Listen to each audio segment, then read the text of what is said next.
عليكم ورحمة الله وبركاته. الحمد لله الذي جعلنا من أهل السنة والجماعة، والحمد لله الذي جعلنا من أمة سيدنا محمد صلى الله عليه وسلم، والحمد لله الذي هدانا لهذا وما كنا لنهتدي لولا أن هدانا الله. أشهد أن لا إله إلا الله وأشهد أن محمدا عبده ورسوله. اللهم صل وسلم وبارك على سيدنا محمد وعلى آله وأصحابه وبيته وذريته أجمعين. Para kiai, para masyayikh, sahibul bait, sahibul majlis, para salikin, muridin, muhibbin, para duyuf, semoga dalam ridha Allah Subhanahu wa taala. Amin ya rabbal alamin. Kajian kita tentang pemantapan akidah Ahlus Sunnah. Ini harus diluruskan bahwa akidah Ahlus Sunnah itu tidak ada kaitannya dengan amal-amal fisik. Yang pertama, akidah itu ilmu yang berkaitan tentang ma'rifatullah wa sifatihi wa af'alihi wa ma yajibu alaihi wa ma yastahilu alaihi wa ma yajuz. Begitu juga pada para nabinya, mengenal Allah, sifat Allah yang wajib bagi Allah, yang tidak wajib bagi Allah, mustahil. Begitu juga pada Rasul. Itu ilmu akidah. Dan semua itu mahalluha al-qalb, tempatnya adalah qalbu. Berarti bukan bagian dari amal fisik. Maka akidah Ahlus Sunnah penandaannya bukan orang yasinan. Itu salah kaprah itu ya. Jadi berdebatlah saya dengan seseorang, dia mengatakan itu kiai dia Ahlus Sunnah. Saya bilang enggak. Kenapa kamu mengatakan dia tidak? Dia tidak meyakini sifat 20. Tidak belajar Allah wujud kidam baqa. Itu kiai NU, belum tentu kiai NU Ahlus Sunnah. Kalau akidah yang diajarkan tauhid kelompok Wahabi, uluhiyah, rububiyah, asma wa sifat bagaimana? Dia yasinan, dia maulidan, enggak ngaruh. Yasinan maulidan itu amal fisik. Itu amal fisik. Akidahnya apa? Apakah dia belajar akidah Asy'ariyah, belajar akidah Maturidiyah? Akidah Imam Asy'ari itu seperti Imam Bukhari dalam hadis. Kalau ingin belajar hadis sahih ya baca Bukhari. Kalau ingin belajar fikih yang bagus, belajar fikih Imam Syafi'i dan sejenisnya. Kalau ingin belajar akidah, maka riwayat Imam Abul Hasan Al-Asy'ari. Ada yang nanya, apa kata kawan? Pertanyaannya konyol. Tahu konyol? Apa konyol di Madura, Kiai? Tapi paham ya? Paham. Ya, manhaj al-konyoliyah. Apa kata dia? Kamu mazhab Syafi'i, tapi kenapa akidahmu tidak akidah Syafi'i? Itu pertanyaan konyol pertama. Yang kedua yang lebih konyol lagi. Imam Syafi'i gak ikut Asy'ari kok. Paham gak tuh pertanyaannya? Imam Syafi'i tidak ikut terus kenapa kamu ikut Asy'ari? Gimana cara jawabnya? Nah, kita mulai dari yang kedua. Imam Syafi'i tidak ikut Asy'ari. Gimana cara jawabnya?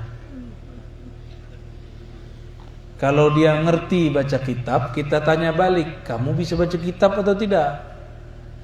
Kalau ya, kasih kitab. Kitab, gak usah kitab-kitab Ahlus Sunnah murni yang campur-campur aja.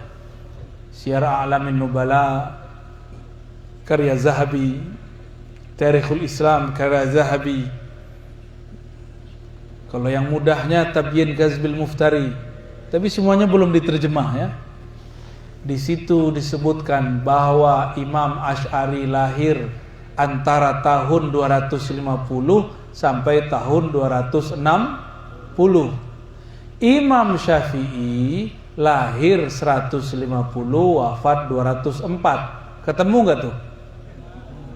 Imam Syafi'i wafatnya 204. Imam Asy'ari lahirnya antara 250 dan 260.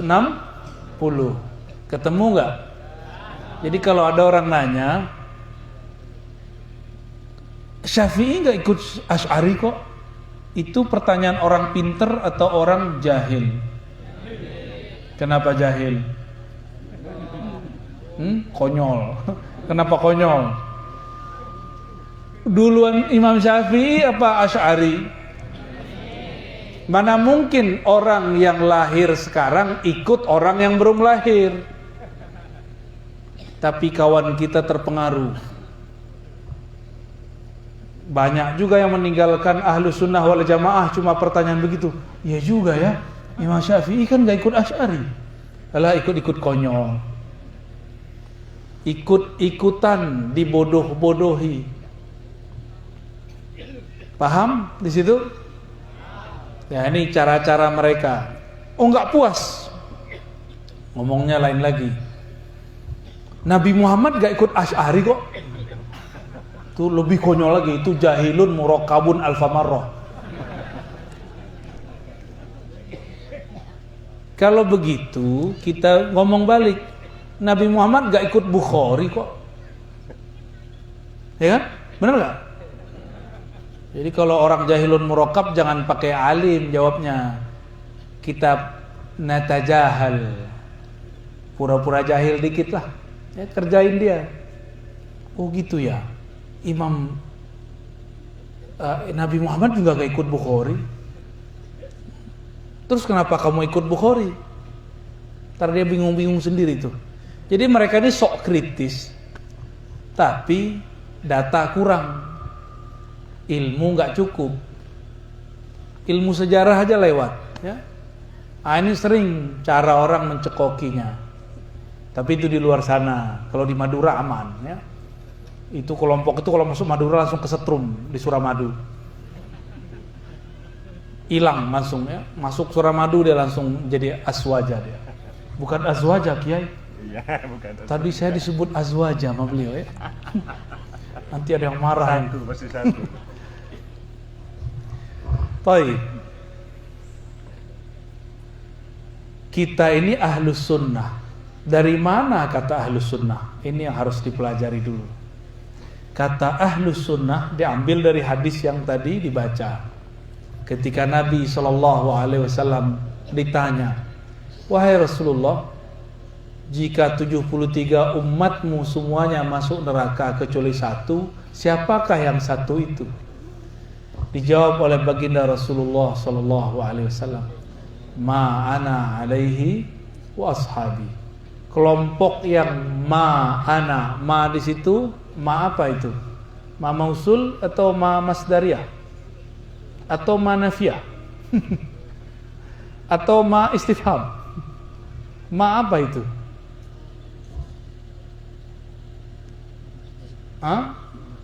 Masdariyah? Boleh. Ma mausul? Boleh. Tinggal tanggung jawab. Ya. Ma'ana kita pakai misalnya mausul, yang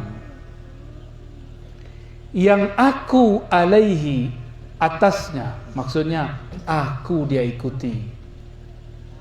Kalau pakai apa agak jauh dikit ya.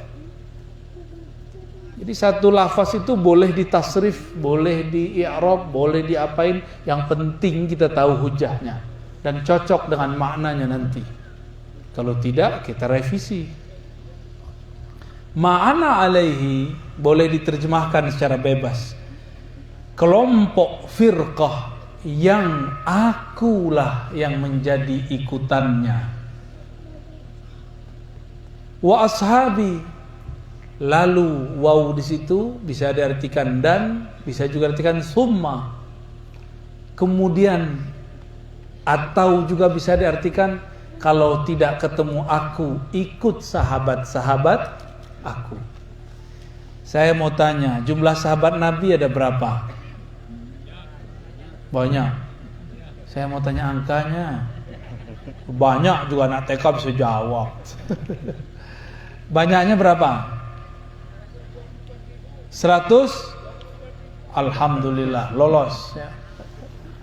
Tapi nggak dapat hadiah. 124.000 yang menjadi mufti, yang menjadi imam tidak sampai 100. Tapi lumayan. Jika masing-masing dari 100 itu punya murid, muridnya punya murid, udah berapa banyak sahabat itu. Maka jika ikut salah satu sahabat itu disebut dengan jamaah. Ashab jama' dari sahib. Benar. Maka ma'ana alaihi ahlus sunnah, yaitu ikut sunnahku. Wa ashabi jama'atu ashabi wal jama'ah. Itu makna harfiah. Apa makna turunannya? Orang yang tidak bertemu aku, mereka bisa bertemu sahabatku. Ini yang disebut bersanad, bersilsilah. Saya sering mencontohkan, kalau ada orang ngaku keturunan Syekhana Khalil, buktinya apa? Pakai jenggot, pakai sorban, atau pakai nasab? Boleh nggak saya bilang, aku mirip dengan Syekhana Khalil? Nih colet no, celananya nih, nah, sarungnya mirip Syekhana Khalil, sorbannya mirip Syekhana Khalil. Bisa nggak begitu? Atau begini, di dalam buku Syekhana Khalil dituliskan begini-begini, itu saya semua itu. Bisa nggak klaim begitu? Nah, di luar sana, di luar Madura, di Madura nggak ada ya.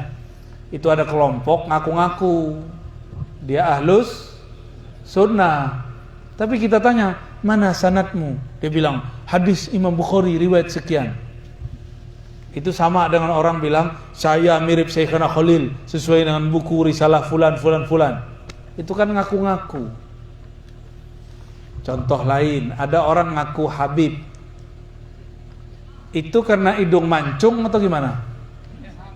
Wah, di Madura banyak yang hidung mancung. Mancung ke belakang, mancung ke dalam. Tapi beliau nih mancungnya bener ini. Soheh ini. Calon Habib. Udah seumur gini masih calon Habib. Habib dari Habibah siapa? Habibullah, bener sahih itu. Kalau ada orang ngaku Habib cuma karena hidung mancung, jenggot dipanjangkan, pakai serban, lalu takbir Allahu Akbar, percaya nggak? Ya nggak percaya. Tanya dulu nasabmu mana. Ngaku-ngaku misalnya, ana Al-Haddad, Masya Allah, Tabarakallah ya akhi. Bisa nggak dengan begitu doang jadi Habib? Cukup dengan Arabi sedikit langsung jadi Habib. Enak amat ya. Ada yang mau muntah-muntah tuh langsung tuh.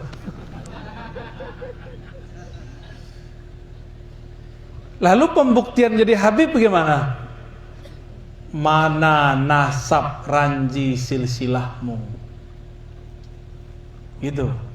Sama, ngaku ikut Rasulullah, buktinya satu aja. Mana sanad gurumu? Ada hafiz Quran ngaku hafiz, bisa percaya nggak? Ahli qiraat katanya.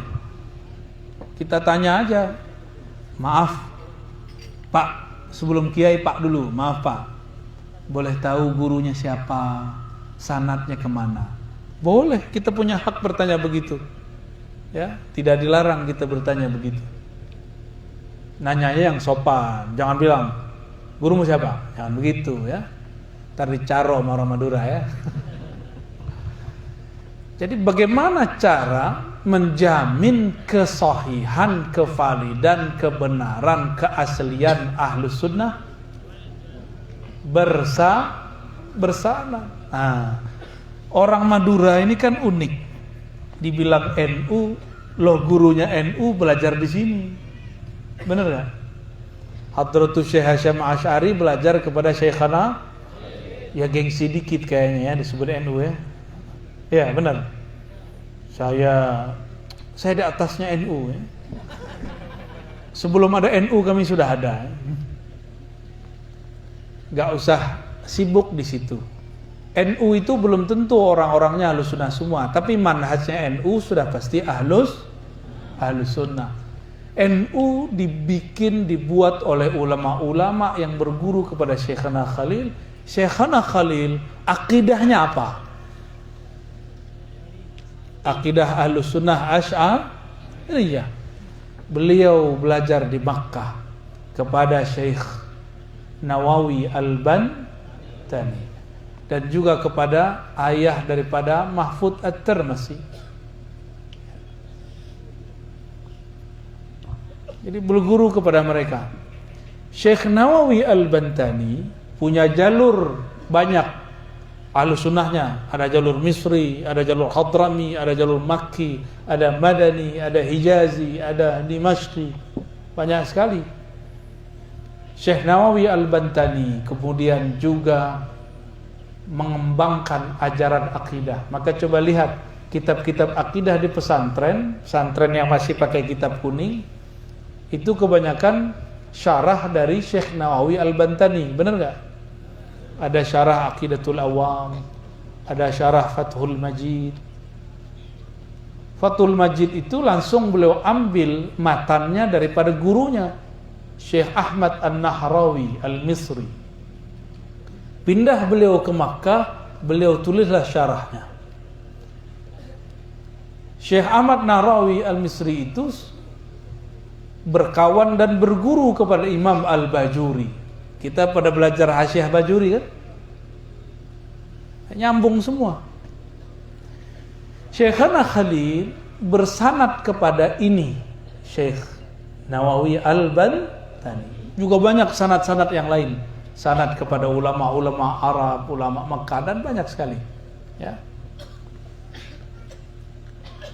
Dan sanad ini kemudian diabadikan oleh Syekh Mahfud At-Tirmidzi, sanad dari ayahnya dan dari gurunya Bakri Syata, bersambung kepada Imam Abul Hasan Al-Asy'ari.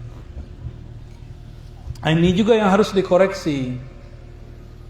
Kita tidak membenci siapa-siapa, tapi kalau ada orang keliru kan boleh dikritik ya. Ya, pimpinan Nahdiyin yang lama itu menyebutkan sanad Asy'arinya tidak benar. Tapi alhamdulillah sudah ditegur, sayangnya tidak diperbaiki. Wajar, walaupun doktor di Ulumul Qura Mekah kan bukan belajar sanad, ya, belajar usuluddin. Kalau keliru bab sanad dimaklumi karena bukan ahlul isnad. Cuma ya harus diperbaiki. Kalau enggak sudah nyebar di internet. Tertulis di selebaran itu Imam Asy'ari, ada videonya juga, berguru kepada Abu Ali Al-Jubba'i. Padahal beliau dengan Abu Ali Al-Jubba'i sudah talak 3 itu. Kasusnya sudah panjang. Masih ingat kasusnya? Imam Asy'ari sudah agak gak tahan dengan ayah tirinya ini. Namanya Abu Ali Al-Jubba'i. Siapa namanya? Coba ulangi. Abu Ali Al-Jubba'i. Abu Ali Al-Jubba'i ini mengatakan Allah hanya berkehendak yang baik-baik. Yang tidak baik bukan Allah yang berkehendak. Maka di alam semesta ini, tanpa dia sadari, dia meyakini ada kehendak selain kehendak Allah. Bahaya nggak akidah begitu? Kalau di alam semesta ini ada kehendak selain kehendak Allah, musyrik. Berarti ada Tuhan selain Allah. Imam Asy'ari gerah melihat gurunya dan juga ayah tirinya begitu. Kebetulan itu adalah suami dari ibunya setelah ayahanda kandungnya wafat. Bertanyalah Imam Asy'ari, wahai Abu Ali Al-Jubba'i, ada 3 orang meninggal, 1 anak kecil, 2 orang mukmin, 3 orang kafir. Kalau anak kecil meninggal masuk mana? Neraka atau surga? Yakin? Beneran? Kayak udah tahu aja ya. Kayak udah pernah kesono. Anak kecil wafat masuk tapi surganya standar, surga ekonomis. Orang mukmin dewasa meninggal masuk surga, surganya tinggi, al-firdaus al-a'la. Giliran orang kafir masuk neraka. Dia kafir dan dewasa dalam kekufurannya. Bertanyalah si anak kecil yang masuk surga tapi surganya ekonomis.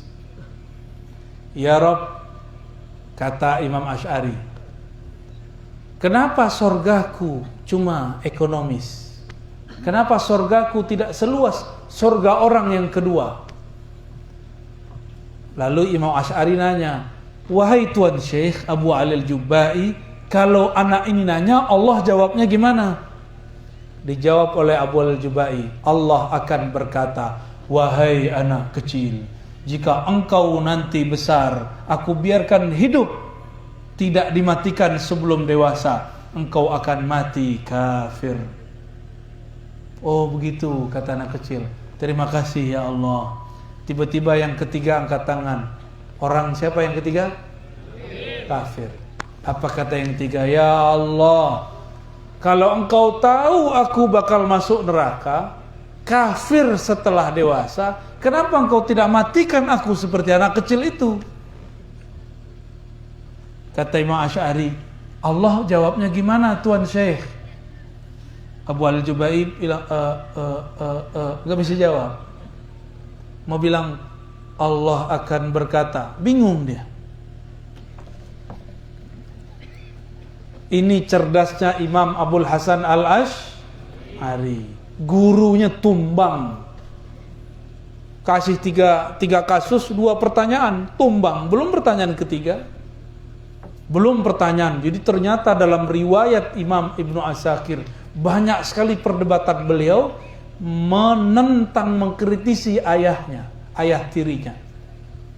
Abu Ali Al-Jubba'i ini bukan ahlu sunnah. Dia akidahnya Mu'tazilah. Apa nama akidahnya? Kelompok yang meyakini Quran makhluk. Kelompok yang meyakini ada status yang bukan mukmin, bukan kafir. Jadi kalau ada nih di antara kita mukmin, dosa. Dosanya apa kalau orang-orang zaman sekarang? Nonton YouTube buka aurat ya? Atau nonton film hot-hot? Ketiduran habis nonton, belum sempat tobat, videonya masih jalan.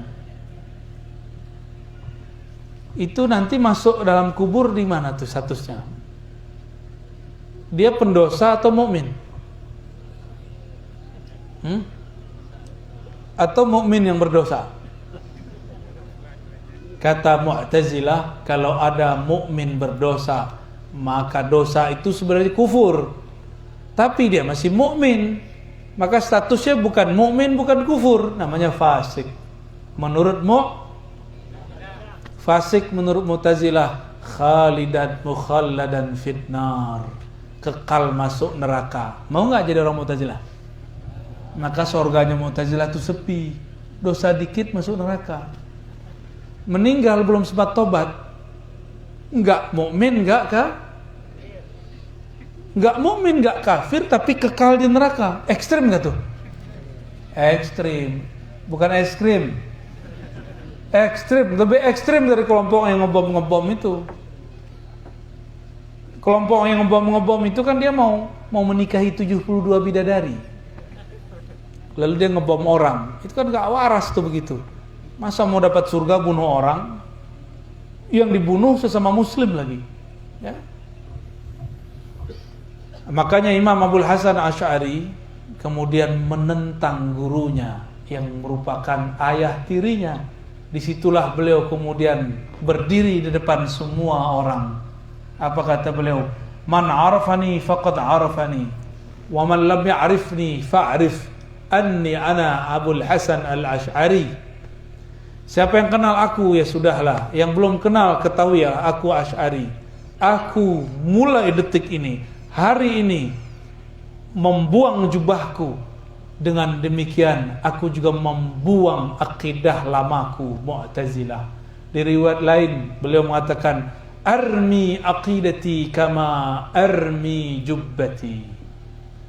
Aku buang akidahku Mu'tazilah seperti aku buang jubbahku.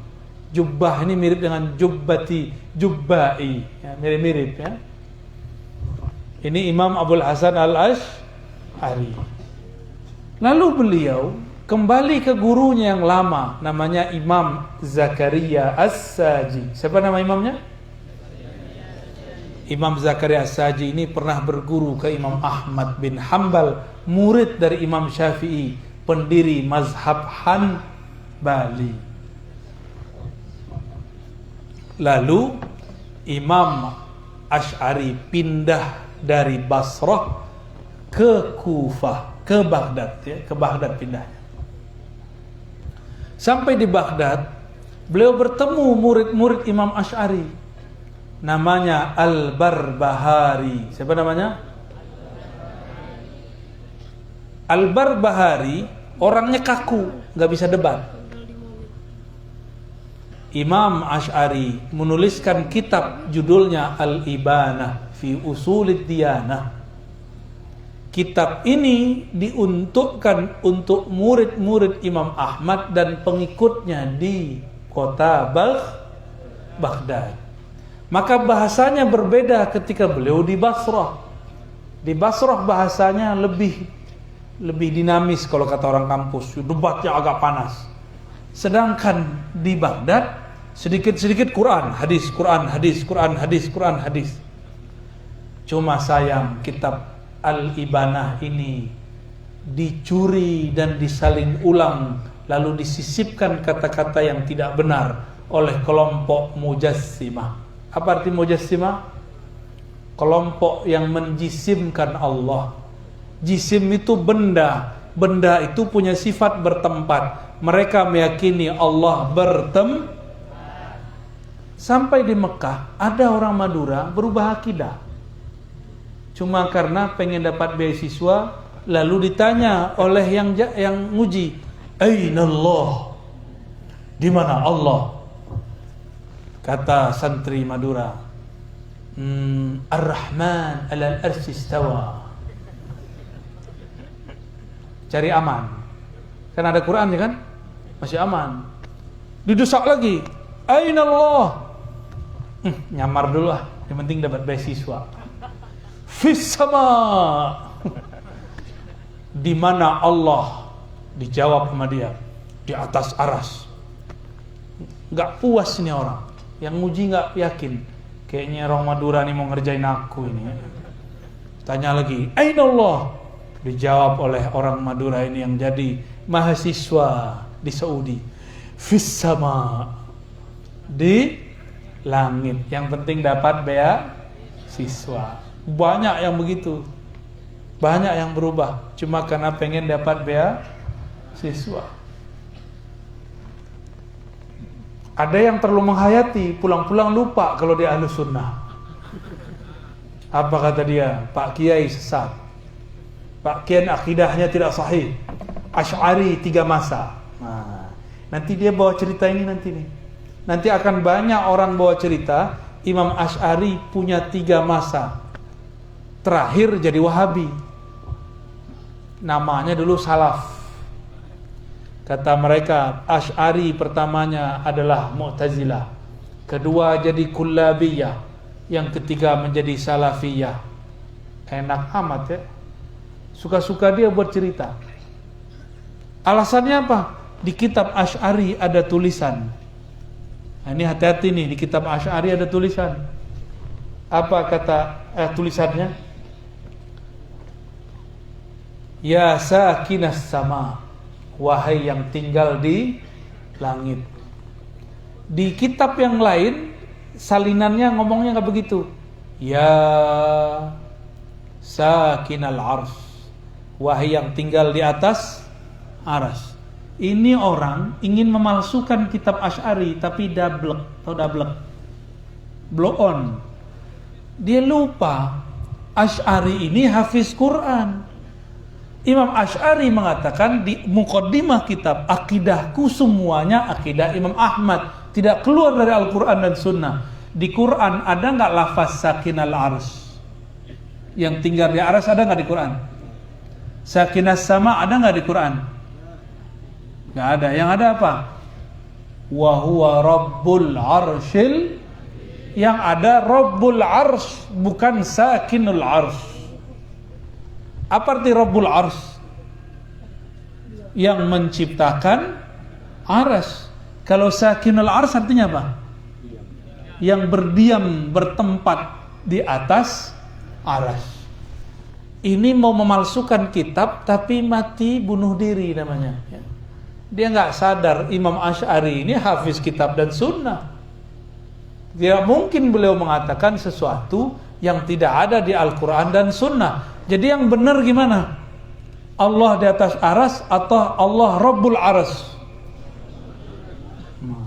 Nanti akan ada mereka terjemahkan kitab Ibana, lalu isinya itu tidak rubah, ya, ditulislah wahai yang tinggal di langit. Atas dasar itu mereka mengatakan akidah Asy'ari berubah menjadi Salafi. Ini akidah mereka, ya, ini tuduhan mereka.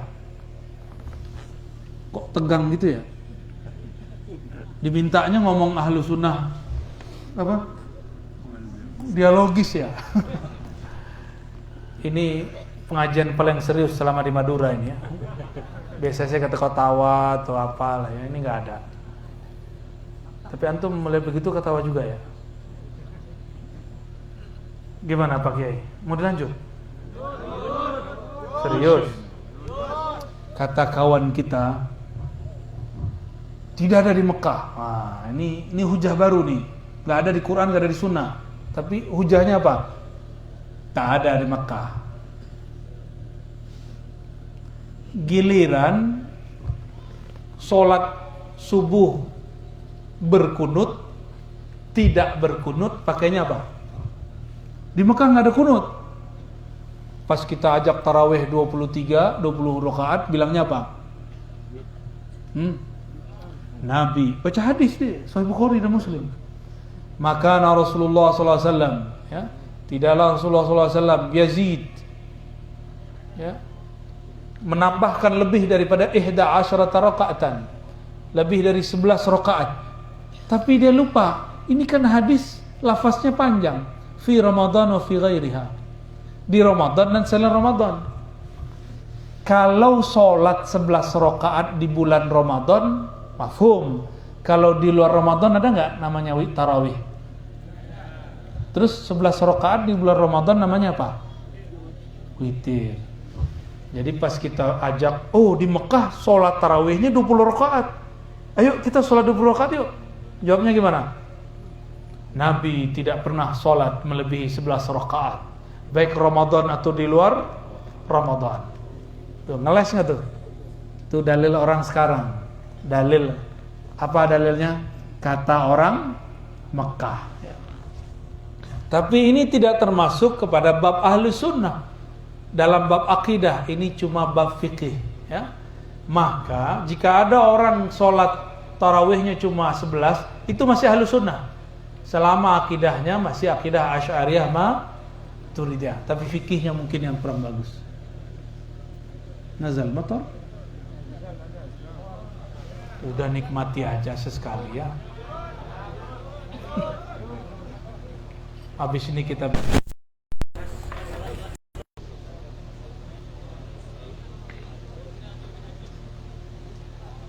ya cari posisi dulu lah ya. Sebenarnya dari tadi saya ngomong mendekat dikit lah, tapi nggak enak. Tapi malaikat langsung turunkan hujan biar mendekat.